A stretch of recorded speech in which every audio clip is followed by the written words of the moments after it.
shi ca gangi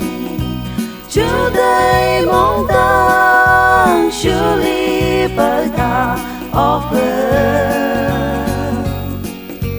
hâm long như ngơ chờ mong cơ chăm như hớt ly chỉ nên ai yang như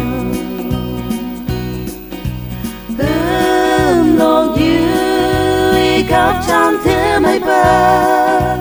hà bờ từ xin gái chỉ lên cả lăng chừng lên cả đốc như lại làm kỳ hi con ba hôm mai cơ bự bay ta u như ý tư có qua cả chú chờ mong u như ý tư có qua lạc đầu thơ ba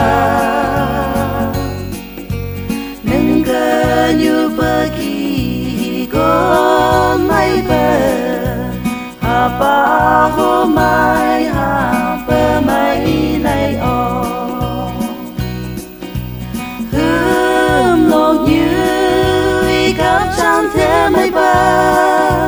hà bờ từ xin gái chỉ lên cả lăng chừng lên cả lòng như lại làm kỳ hi con ba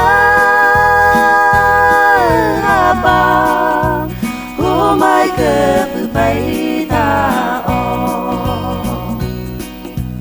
cả đó như cơ u như ý bám bờ trồ ngỡ lại chú ý hà ba ý ai nè cả hà shi cơ bự bi lại bờ ta shi yêu ý trong bờ nương cơ mang đi nhà hâm lòng như ý cáp trăng thế mấy bờ hà bờ từ xin gái chỉ lên cả lăng chừng lên cả đốc như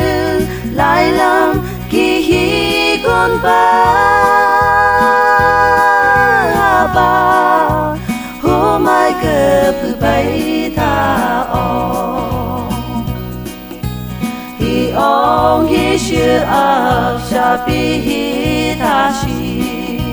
không có đâu cây ta ya như vậy tại chỗ